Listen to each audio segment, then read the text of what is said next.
بسم الله الرحمن الرحيم.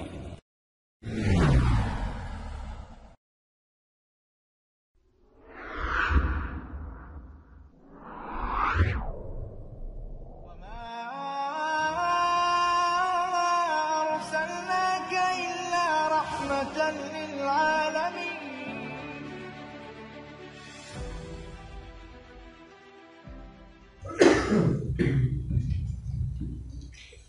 Assalamualaikum warahmatullahi wabarakatuh.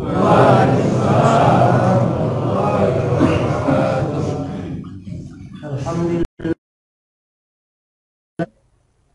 alladzi arsala rasulahu rahmatan lil alamin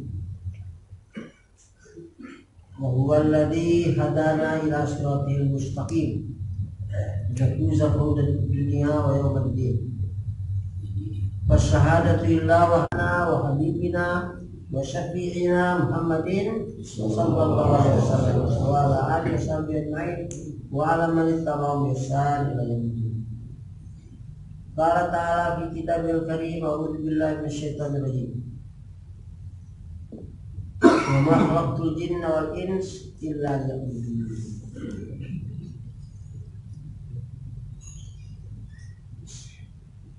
Alhamdulillah. Ikhwani fillah rahimakumullah, kita sudah tahu semua, baik dari tingkat ibtidaiyah sampai tingkat atasnya, bahwa hidup ini kalau ditanya mesti jawabnya itu, walaupun tidak dihafal ayatnya mesti jawabnya untuk ibadah hidup. Semua yang awam begitu, yang sedang begitu, yang tingkat tinggi begitu.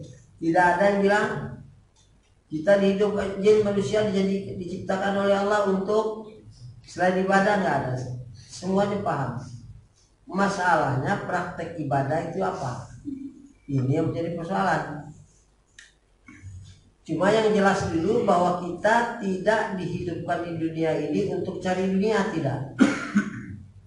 Tidak ada ayatnya satupun kita dihidupkan di dunia ini untuk mencari dunia. Untuk mencari dunia itu enggak ada, tapi untuk ibadah untuk ibadah itu kapan? Sepanjang hidup di dunia, mulai dicatat setelah balik. Setelah orang cerdas. Jadi kalau masih belum balik, belum cerdas, akalnya bisa mengerti yang baik yang jelek bisa, tapi belum pada tingkat balik, pada tingkat kecerdasannya memadai untuk memikirkan yang hak batil, yang bisa berpikir secara lebih mendalam. Batasnya balik, itu baru diterima, dicatat ibadahnya. Kalau masih ke bawahnya, walaupun dia sudah bisa ngobrol, sudah bisa tahu itu baik itu jelek, tapi belum sampai batas balik. Kemampuan berpikirnya maksimal untuk memilih yang hak dan yang batil, baru diterima, mulai dicatat ibadah. Umur orang kira-kira 15 tahun pada umumnya, itu tidak pasti, tapi begitulah balik. Bagi laki-laki dan yang lain-lain ada belajar kopi itu di bidang kita tidak saudarakan. Tetapi yang jelas, kalau kita beribadah itu pasti dalam rangka mentaati Allah, Rasul dan ulil amri. Ya ayyuhalladzina amanu atiullah wa atir Rasul wa ulil amri minkum. Jadi fa in tanaza'tum fi syai'in in kuntum tu'minuna billahi wal yawmil akhir. Dzalika khairun wa ahsanu. Hai orang beriman, taatilah Allah, taatilah Rasul dan ulil amri di antara kalian orang-orang beriman. Tapi kalau kalian berselisih pendapat, kembalikan sumbernya kepada Al-Qur'an, ilallah wa Rasul. Kalau kalian itu beriman. Nah, di sini timbul satu masalah dalam kehidupan kita dewasa ini terutama di negeri kita. Dan juga di negeri lain juga, kalau kita tidak pusing di negeri lain, negeri kita dulu. Itu kalau ada perselisihan pendapat, kembalinya ke pendapat orang banyak. Bukan kembalinya kepada Quran dan Sunnah, kembalinya ke pendapat orang banyak. Jadi rujukannya kehidupan ini kalau disetujui oleh pendapat orang banyak yang menjabat sebagai penggede itulah. Nah, oleh Allah ini tidak diizinkan. Kalau sisi pendapat kembali fardu ilallah wa rasul, tidak boleh yang lain. Kalau kalian memang beriman, kalau tidak beriman ya boleh buat. Maka kita sudah umumkan ke seluruh dunia bahwa kehidupan berjamaah yang diwajibkan oleh Allah dan Rasul itu tidak bisa dikarang-karang. Sudah ada tuntunannya, tinggal ikut saja. Maka Khilafatul Muslimin bukan karangan Abdul Qadir Baraja. Organisasi 1001 organisasi di muka bumi ini yang dibenarkan oleh Allah dan Rasul hanya satu organisasi dalam rangka berjamaah dalam mempersatukan umat Islam.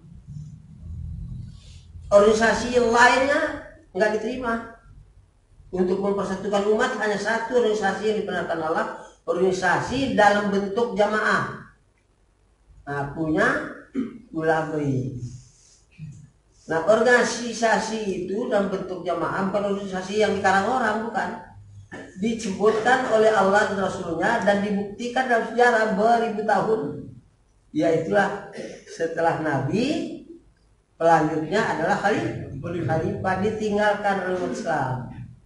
Dan sekarang karena dulu Rasulullah itu dari Mekah 13 tahun sampai pindah hijrah 23 tahun habis tamat Quran itu. Selesai prakteknya sempurna, lalu Rasulullah bilang setelah aku ini nanti adalah khalifah pemimpinnya. Sebab dari zaman dulu pemimpin orang beriman itu adalah nabi. Tapi setelah aku ini tidak ada nabi. Kalau kita hadir di waktu itu tentu kita bertanya siapa ya Rasulullah. Dan mungkin kita bilang kalau gitu kita bubar lah. Nabi sudah tidak ada lagi kita bubar. Ya tak begitu, tentu ditanya siapa yang lanjutkannya kepemimpinan Nabi itu. Nabi tentu menjawab. Nah mungkin saya tidak tahu lah itu, ya tak mungkin. Dia dijawab lah, karena Nabi jawabnya khalifah data sejarahnya jelas ditinggal oleh orang beriman. Akhirnya wa in tanaza'tum fi syai'in faruddu ila Allah Rasul, enggak bisa faruddu ila kufar. Faruddu ila pendapat penggede. Maka sholat itu penggede akbar. Kalau Allahu Akbar bohong. Penggede akbar. Sebab semua aturan menurut kalau cocok dengan pendapat penggede jalan. Kalau nggak cocok tak jalan. Kalau dengan pendapat Allah nanti dulu. Itulah namanya sistem demokrasi. Bebas berpikir tapi tidak boleh melawan pendapat dan keputusan para pembesar. Sistem khilafah sama juga dengan sistem demokrasi itu. Bebas berpikir sebebas-bebasnya, cuma asal tidak bertentangan dengan pendapat yang maha gede. Itu bedanya. Sama, bebas berpikir, buat aturan bebas semau-maunya. Yang penting di sistem demokrasi, yang penting tidak bertentangan dengan pendapat para pembesar. Nah, kalau di sistem khilafah bebas buat aturan semau-maunya, bikin saja semua kalian, asal tidak bertentangan atau harus pendapat dengan yang maha besar. Bedanya sih itu. Kita orang beriman mau kemana? Sistem demokrasi, sistemnya orang-orang yang tidak mengerti din. Sistem khilafah mengerti din. Konsekuensinya cuma itu, beda satu itu. Sistem demokrasi pokoknya buat aturan yang penting sependapat dengan para pembesar negeri itu. Suara mayoritas kan, suara apa, tapi pendapat manusia itu. Lah kalau sistem demokrasi, khilafah bebas buat aturan semaunya bikin, asal tidak bertentangan dengan yang maha besar, pendapat yang maha besar dan Rasulnya. Maka perintah nazatun fi syai' faruddu ila Allah merosot. Itu di sistem demokrasi sampai kiamat itu nggak ada. Memang itu sistemnya orang-orang yang ngerti agama. Jadi kalau kiai setuju itu kiai nggak ngerti agama itu. Gimana namanya ada kiai? Dan ini sudah terjadi di muka bumi ini. Di Mesir kalau dapat Al-Azhar yang sudah 1000-an tahun umurnya lebih, umur sekolah 1000 tahun lebih, hafal Quran syaratnya, ahli tafsir, ahli hadis syaratnya itu. Udah laku kok malah di situ. Syarat gak laku. Kenapa? Karena pakai sistem demokrasi bukan sistem khilafah. Maka ini perjuangan kita ini akan mengembalikan pemikiran manusia yang ada di muka bumi ini supaya bebas buat aturan asal tidak bertentangan dengan pendapat yang maha besar. Jangan pendapat pembesar, jangan. Itulah bedanya. Kenapa harus begitu? Sebab kalau pendapat manusia sepintar apapun namanya manusia, ya banyak salahnya. Tidak ada manusia yang sempurna dan tidak ada manusia bijaksana selamanya. Tidak ada, sekali-kali curang. Maka kalau sistem khilafah, tidak mungkin Allah dan Rasulnya curang, tidak mungkin keliru sampai kapanpun. Nah, inilah lalu kita coba apa iya betul. Kita coba kasih contoh. Kalau sistem demokrasi itu menguntungkan para penjahat, kalau sistem khilafah menguntungkan semua makhluk, merugikan penjahat. Bedanya, kalau sistem demokrasi menguntungkan penjahat, merugikan umat. Tapi kalau sistem khilafah merugikan penjahat, menguntungkan umat. Contoh, semua contoh cuma satu aja karena waktunya. Koruptor, maling. Kalau sistem demokrasi, maling, kamu betul maling sudah berhasil. Korupsi berapa miliar atau berapa triliun, tidak tahu lah. Pokoknya sudah hasil sudah. Karena kamu sudah berhasil menipu, mengambil hak orang ratusan juta di negeri ini untuk kepentingan kamu dan golonganmu. Sudah sukses, oleh karena itu mulai sekarang dipersilakan istirahat. Tidak usah cari lagi. Istirahat kami jamin, makan 3 kali, gizinya kami jaga. Tidak usah bayar. Listrik gratis, kami yang bayarin. Nah, nanti tidur tidak usah kos-kosan. Nanti kalau ada makanan enak, keluar dulu boleh datang bawa makanan enak. Kamu istirahat ya enak. Tidak usah pusing-pusing. Karena kamu sudah sukses menipu hak orang ratusan juta. Nah, kalau sistem khilafah bagaimana? Kamu sudah maling, potong tangan. Terus mulai. Itu yang keluar di YouTube kemarin kata orang Amerika, mantan menteri apa kan, gila ke tangannya, dia kemana-mana keliling, orang bilang itu mantan, malunya bukan main, balik ke Jakarta, kata orang Jakarta, apa kabar Pak mantan, tangannya sudah hilang. Waduh, saya tak akan lagi lah berbuat ini. Orang melihatnya juga ngeri. Orang Kristen untung, orang Buddha untung, orang PKI juga untung, orang Islam apalagi, kambing untung, kerbau untung, pohon-pohon untung, makhluk Allah untung, semua ada hukum Allah itu. Sehingga tidak ada kambing ditarik oleh maling untuk dianiaya, untuk dipotong, tapi ditarik oleh Tuhan yang punyanya untuk dipelihara dan diperbankan. Semua untung, makhluk Allah itu. Tapi kalau sistem demokrasi, yang untung penjahat itu, yang rugi rakyat ratusan juta itu. Sudah itu rakyat itu disuruh biayai listriknya, rakyat juga nih yang sudah ditipu itu disuruh bayar listriknya. Rakyat yang sudah ditipu itu disuruh bayar kos-kosannya, tidak bayar lagi. Nanti kalau sakit kami siapkan dokter yang bisa bayar juga. Rakyat yang sudah ditipu itu apa ini? Kemana itu pemikirannya sebagai orang yang beriman?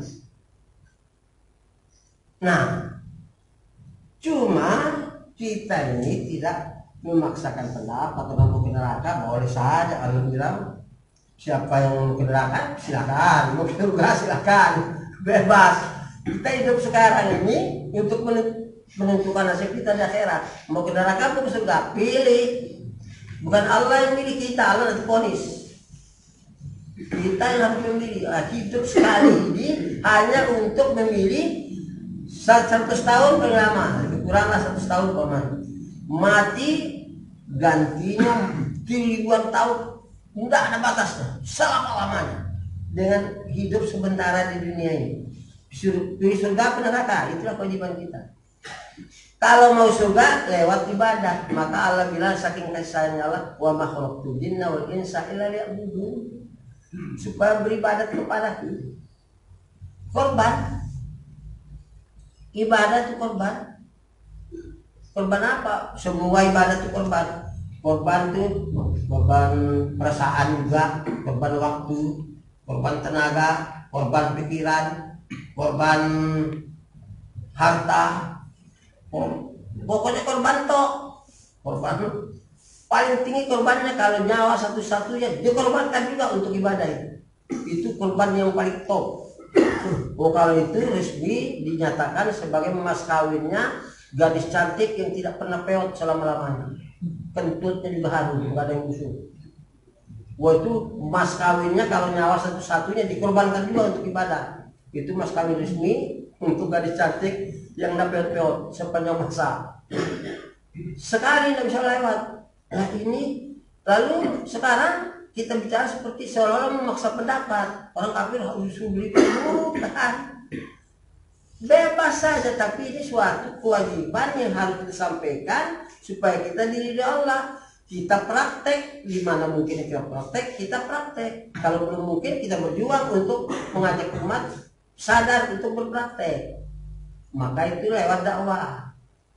Nah, nanti kalau ada wilayah yang sudah siap berpraktek bersama kita, ya kita pindah ke wilayah itu. Kalau sudah sampai begitu kita diperangin orang, jangan lari. Kalau lari potong itunya, kelaminnya potong. Kalau diserang orang, berantem kita, mati. Kalau berantem bela Islam itu mati yang dapat gadis cantik yang dapat itu. Bermain itu penting itu. Nggak berani juga mati juga pada waktu. Ngapain takut? Maka saya bilang yang takut-takut pengecut nggak berani siap mati, nggak usah jadi warga hilafah, bikin pening toh. Jadi warga hilafah itu berani, tapi tidak paksa orang. Maka saya suka bilang sama para pejabat itu, kita lihat orang kafir, tahu-tahu nggak usah diperangin, ditempelin aja, udah berdosa kita. Bebas saja. Nah, cuma dalam perjalanan Islam, Indonesia ini contoh yang paling bagus di dunia. Dahulu ada perjanjian Rasulullah SAW di Medina, namanya Piagam Medina. Perjanjian Rasulullah dengan sahabat, dengan orang-orang yang non-Muslim, dengan orang Yahudi yang kafir-kafir, berjanji bersama-sama bagaimana kalau ada yang memerangi negeri kita yang Madinah ini. Bagaimana kita sepakat, kita ganyang bersama-sama, yang muslim ataupun yang tidak muslim, rame-rame keroyok kalau ada yang mengganggu negeri kita. Nah, itu di dunia ini tidak ada satupun negeri seperti itu kecuali Indonesia. Ulama sepakat bikin Pancasila Undang-Undang 45 untuk kesatuan umat di negeri ini. Kalau ada serangan dari manapun datangnya, kita siap membela negeri bersama-sama. Mau Islam, mau Kristen, mau Buddha, sama-sama kita. Perjanjiannya Pancasila Undang-Undang Dasar 45. Jadi orang menentang Pancasila 45 dosa, harus kita taati. Nah, cuma tadi sayangnya sumber aturannya itu bukan farduilah wa rasul, farduilah pendapat para penggede. Lah kali ini syirik hukumnya. Itu saja bedanya. Tapi kita harus taat. Kalau nggak taat sama Pancasila kan bagus, ketuhanan Maha Esa, keadilan sosial, kesatuan, bagus semua lah. Cuman sayangnya buat aturan tujuannya pendapat orang, bukan farduilah wa rasul. Itu aja bedanya antara demokrasi dan khilafah. Ini udah tahu pengertian sekarang. Wah, khilafah mau ngerebut negara. Mana pernah Nabi merebut negara? Diajak oleh satu tempat itu melaksanakan praktek, diperangin orang lain, lawan. Namanya laki-laki.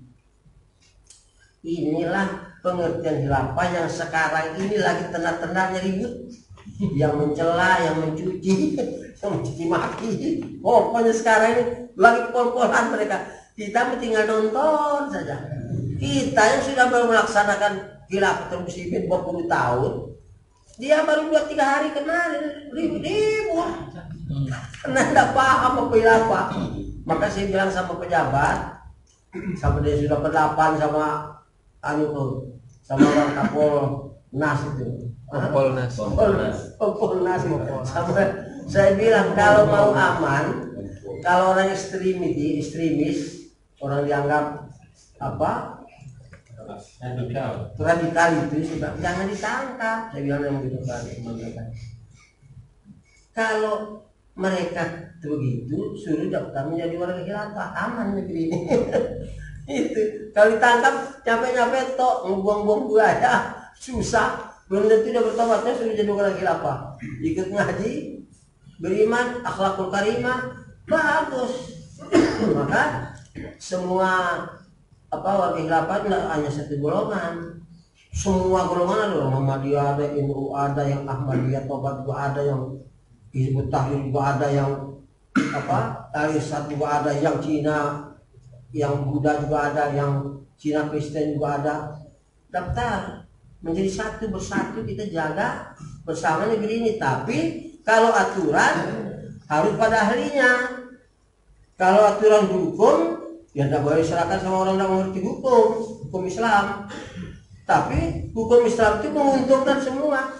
Begini cara berpikir rasionalnya. Percaya nggak bahwa Allah menciptakan langit bumi dan isinya? Percaya. Bukan nenek kita mencipta langit, mencipta bumi kan, dan isinya. Kan Allah bikin pohon jagung, tanam satu, keluar jagungnya beratus-ratus, satu pohon. Tanam kelapa, satu, keluar nanti kelapa jadi ratusan. Itu bukan nenek moyang kita yang bikin, Allah yang bikin. Isi alam ini Allah yang bikin, makhluk Allah namanya. Terus Allah bikin aturan supaya makhluknya susah, tidak masuk akal. Itu akal orang waras tidak bisa begitu. Kalau Allah yang bikin makhluknya terus aturan Allah kita pakai, berarti makhluknya susah. Itu orangnya itu yang goblok. Nggak mungkin. Kalau kita bikin sesuatu terus kita sendiri bikin aturan supaya susah, kita bikin nggak masuk akal. Lah itulah modelnya orang demokrasi fanatik buta yang nggak ngerti Islam. Kiai pula namanya. Dipanggil Pak Haji tak boleh. Kalau nggak dipanggil Pak Haji baru boleh. Jadi ceritanya, Pamat, nggak noleh. Pak Haji Ahmad, 30 juta. Coba lah 30 juta. Ini bagaimana jadi? Lain inilah kita jadi tidak membuat ketentraman umat dengan Islam, begitu indahnya Islam. Gitu. Nah, sebelum paham apa boleh buat ya kita masih tahu lahir Quran tidak pas-pasan. Jadi setelah saya bicarakan ini kepada orang Buddha, ini bukan ngomong kosong, sudah saya paranin orang Buddha itu. Mau dia bersumpah taat sama khalifah. Terus saya paranin orang Cina juga, Kristen.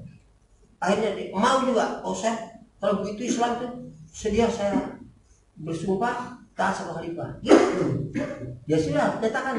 Jadi kalau yang Buddha saya dekat diri, kalau yang Kristen bisa begini. Tapi kalau yang Buddha itu, apa itu tak ngerti. Tapi sudah saya paranin bisa, saking indahnya ajaran Islam itu. Ini enggak, kejam. Kalau koruptor potong tangannya, kejam. Ini kok bisa yang ngomong begitu orang Islam? Kalau orang Kristen apa berbuat lah dengan ledakan itu. Kita kejar, coba dibuktikan. Pembunuh, kamu sudah berhasil membunuh? Sudah. Kalau itu kamu diselamatkan, istirahat ya. Nanti kamar gratis. Kamu supaya makananmu 3 kali, gajinya dijaga, listrik kamu nggak usah pikirin, gratis. Nanti kalau kamu sakit kamu siapkan dokter, nggak usah bayar. Kamar nggak usah kos-kosan, keluargamu boleh besuk karena kamu sudah berhasil membunuh orang.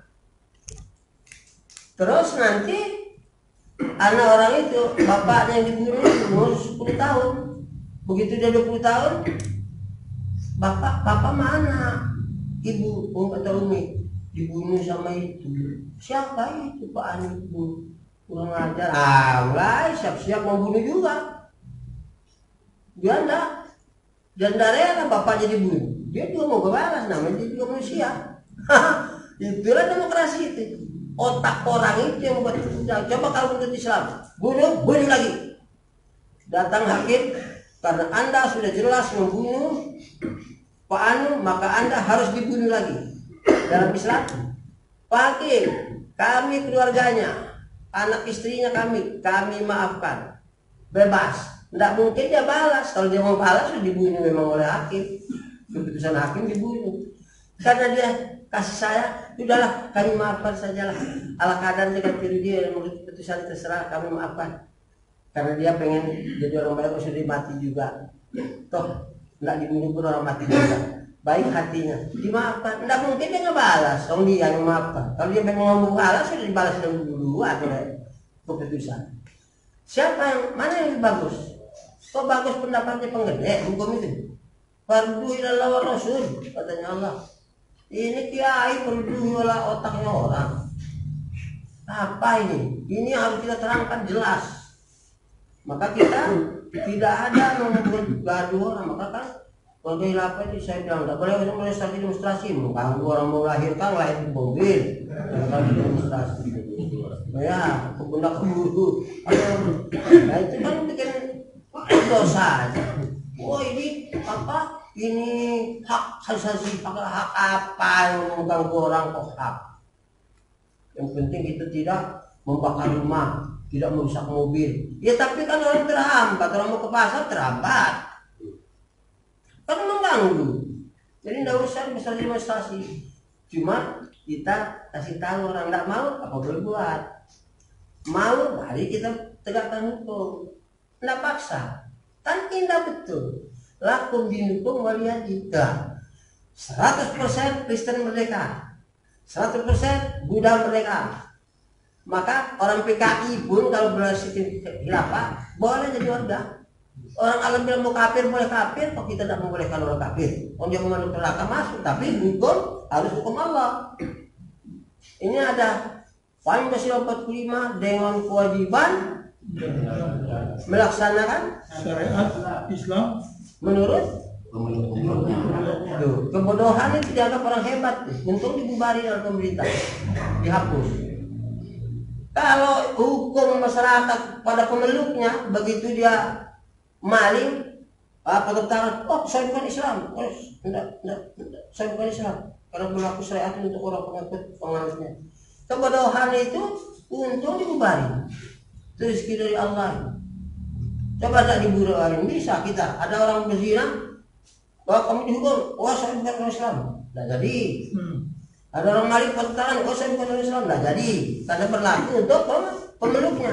Dan kebodohan seperti ini, untung Allah kasih selamatkan kita sehingga dihapus. Bagi orang, kok kenapa dihapus ini? Dia senang ngerti. Kalau kita senang, alhamdulillah dihapus. Kita syariat berlaku masa untuk pemeluknya. Jadi kalau bukan pemeluknya potong tangan itu, saya bukan orang Islam. Ya jadi hukum berlaku untuk umum. Nah inilah akhirnya apa? Bubar sudah. Islam itu tidak ada harganya. Di dunia ini tidak ada harganya. Yang berharga itu orang kafir di PBB. Tidak ada harganya buat Islam. Wah bahkan baru seperti ini sudah ada orang Kristen yang berani. Yang Belanda belum pernah saya dengar ceritanya. Di zaman sekarang modern ini berani dia 300 ayat supaya dihapus. Coba baru berani. Saya tak pernah dengar ayah saya atau nenek saya itu cerita dulu Belanda itu bilang tidak ada. Sekarang berani mau gitu. Maka hati-hati. Kalau mayoritas dia pasti kita dibunuh. Karena minoritas saja dia tidak bunuh itu. Sudah menghapuskan Quran. Kita alami di tempeleng kita. Kalau dia berkuasa mayoritas, alhamdulillah dia di sini minoritas sehingga dia aman. Karena kita umat Islami laku dinukum waliyadillah merdeka. Maka di mana mayoritas Islam, orang Kristen, orang Buddha aman. Di mana mayoritas Kristen, Buddha, orang Islam tidak aman. Di Cina kayak di mana kayak mayoritas Islam, di Israel, di India, dibakarin orang nonton, termasuk kita. Itu bukan warga khilafah. Kalau warga khilafah ya, mungkin kita berangkat semua ada ke sana bunuh orang. Tapi untuk bukan warga khilafah. Dan tidak ada warga khilafah yang digituin. Wah berat itu. Sahabat tuh ada informasi Utsman, lihat coba keadaan Mekah itu, masuk ke Mekah. Perhitungan, oh ini sudah harus kembali ke sini. Kok belum kembali, belum sampai informasi, ditahan Utsman, mungkin sudah dibunuh. Langsung sahabat beat al maut. Laqad radiyallahu mu'minin izwaikum atas jarak. Beat al maut.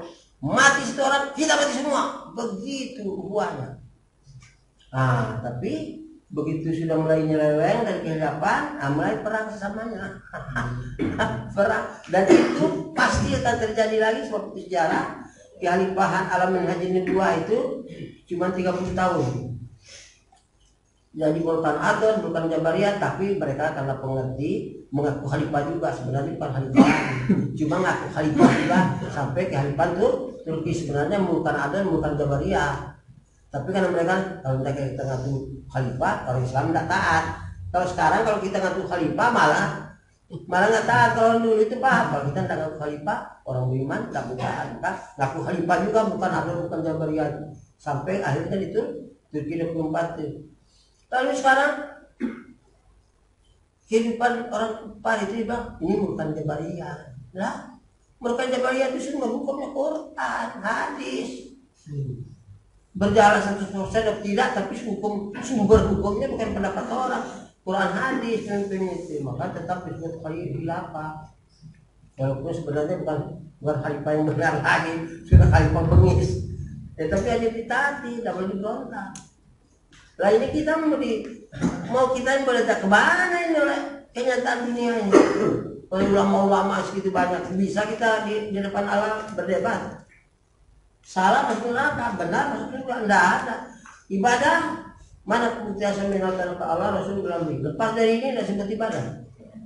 Enggak disebut ibadah. Kenapa kamu begitu ya? Saya punya kepentingan hidup. Enggak ibadah. Kenapa kamu berdagang? Mau bikin rumah? Enggak ibadah. Kenapa kamu berdagang? Mau beli mobil? Enggak ibadah. Ibadah itu kalau dalam rangka taat pada Allah, Rasul, menurut ilmunya. Lepas dari ini tidak ibadah. Apapun. Nah, kalau sudah mentaati Allah, maka dia berbuat itu atau taat Rasul, dia berbuat itu menurut ilmunya atau menurut ilmunya, dia berbuat itu namanya ibadah. Diterima atau tidak? Persoalan kedua. Mungkin diterima, mungkin tidak ibadah itu. Oh, kamu sholat zuhur 4 rakaat, kenapa? Teman saya kasih tahu saya, katanya Rasulullah itu kalau sholat zuhur 4 rakaat. Jadi saya ikut Rasulullah. Yang kasih tahu teman saya, bukan saya ngapal dalilnya. Enggak apa-apa, yang penting kalau itu saya taat sama Rasulullah, sholat zuhur 4 rakaat. Ibadah, karena sudah dalam rangka yang taat sama Rasulullah. Diterima apa tidak? Persoalan kedua. Kalau ke dunia langsung hilang nilai ibadahnya. Kamu khusus sekali bacaan Quran yang tadi tamat Mesir kan? Bacaannya khusyuk, sujudnya bukan main, cuma ninanya lengkap, bagus sekali. Kok begitu ya? Calon mertua di belakang, fawaidul musallin. Sudah jelas sholat 4 rakaat, tapi calon mertua di belakang lihat. Fawaidul musallin, tidak boleh ke dunia. Dunia ini kita mau tinggalkan. Kok tujuan yang dikejar ke dunia? Kan bodoh orang kafir. Kamu pasti mati ya? Meninggalkan dunia pasti. Nggak usah meninggalkan dunia, nggak bisa Pak Ustaz. Jadi pasti meninggalkan dunia, pasti mau kemana? Ya pokoknya pasti meninggalkan dunia, entah kemana. Terus yakin. Kalau kamu yakin pasti meninggalkan dunia, siang malam kamu kerja numpuk dunia, itu kamu tinggalkan, goblok. Itu kan gobloknya luar biasa itu. Hasilnya apa? Makan kenyang, berak, ngantuk tidur seperti yang terkenal di kalangan kita dari kemusuhan sampai lusa. Maka itu Hidup itu mau kaya sekaya-kayanya, makan kenyang, berak, ngantuk tidur. Miskin semiskin-miskinnya, makan kenyang, berak, ngantuk tidur. Orang gila di kampung saya hari ini masih hidup 25 tahun, makan kenyang, berak, ngantuk tidur. Orang gila, enggak kena corona, enggak pakai masker. Tawa pagi sore 25 tahun lebih kata orang kampung. Masih hidup hari ini, belum meninggal. Tetanggaan kampung. Makan kenyang, berak, ngantuk tidur. Kodok makan kenyang, berak, ngantuk tidur. Ayam makan kenyang, berak, ngantuk tidur. Sapi, anjing, kucing makan kenyang, berak, ngantuk tidur. Itulah hidup. Mau pengusaha menentukan nasib hidup nggak bisa. Itu konyol. Kita bisa menentukan nasib kita di dunia. Nggak bisa, kita hidup ini sudah menentukan nasib di akhirat lewat dunia ini. Bukan sudah tentukan nasibmu di dunia. Mana ada Allah begitu. Kita aja nggak bisa begitu. Coba ambil perkutut. Ayo perkutut, masuk di kandangnya. Sang kari. Hidup pemilik sang kari. Bukan maunya perkutut, maunya kita. Terus kita bilang, ayo perkutut, tentukan nasibmu. Ini namanya manusia gila itu. Kita aja nggak begitu. Mandangin 100 ekor kambing. Masuk kambing 100 ekor. Sudah tutup pintunya, baru kita bilang, ayo kambing, tentukan nasibmu. Bukan kambing yang hidup di kandang. Kita yang masukin di situ, kita tanggung jawab. Baru kita yang nggak beresin, apalagi Allah yang maha kasih, maha kaya, maha sempurna, maha apalagi ragu dengan hidup. Hasilnya itu makan kenyang, berak, ngantuk tidur. Ditumpuk-tumpuk untuk apa? Nanti pas sudah capek-capek, siap malam, putar panting, kepala di bawah, kaki di atas istilahnya, ditinggal. Capeknya doang, hasilnya makan kenyang, berak, ngantuk tidur. Apa ini? Berak. Nah inilah dia. Wa in tanazatum fi syai', jangan kembalikan kepada otakmu itu, kembalikan Allah wa Rasul. Kalau kamu betul beriman, itu khairun waksanu. Nah, jadi itu yang bagus. Asal ada sih Allah keliru. Kok kiai nggak mau diajak tuh? Kenapa? Oh nanti bahaya, kenapa itu? Gobloknya itu bukan main. Kenapa itu kan sudah jelas. Nah inilah dia.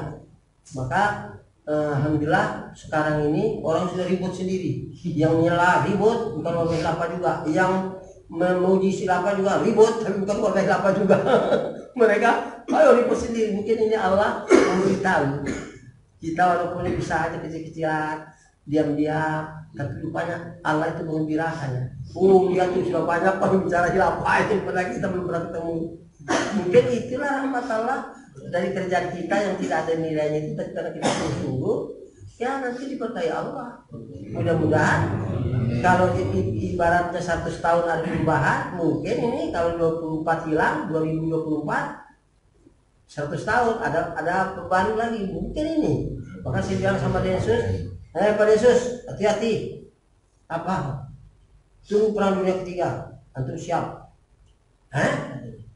Ini ilham lagi Pak Khalifah ini kata.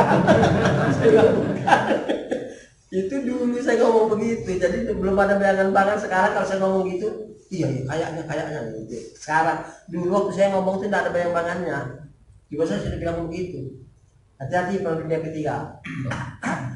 Kita juga sudah dengar kan dulu saya ngomong gitu. Tahu-tahu sekarang kalau saya ngomong gitu, iya kayaknya benar ini. Nah, tahu kan jadi katanya Wah Khalifah ini ilham lagi kayak ini. Bukan ilham.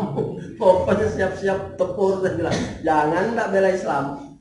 Jadi warga, maka warga kita ini ada warga istimewa. Para pejabat itu nggak usah pakai seragam, nggak usah ikut ngaji, pokoknya dinasnya. Nanti kalau ada apa-apa, dia bela Islam. Itu yang penting. Inilah kita harapkan, mudah-mudahan Allah mengabulkan harapan kita yang baik, bukan untuk kepentingan pribadi yang kita, untuk kepentingan keselamatan umat sedunia sebagai rahmat Allah. Selamat ya kafir, selamat yang beriman, selamat matinya kalau kafir nggak selamat. Kalau di dunia selamat semua. Iya. Unta saja nangis tidak Rasulullah. Siapa punya unta ini? Saya Rasulullah, kata yang punya kebun. Jangan ente mendolimi unta. Unta. Apalagi manusia, mau kafir-kafir juga jangan ditolimi. Itulah Islam hebatnya. Dan ini tidak Enggak dia expose lagi ulama itu masalah seperti itu yang maunya itu wah apa? Aduh, rebut negara. Berani beneran juga enggak? Ini apa berani beneran? Sudah salah ngomongnya enggak beres. Inilah mudah-mudahan ini suatu pertanda ini. Khilafah sekarang mulai kita ngobrol 20 tahun lebih kurang ya. Enggak ada seperti bulan ini. Kayaknya dakwah 20 tahun kita ke belakang ini enggak seperti ini hasilnya. Sekarang awal bukan orang khilafah kok.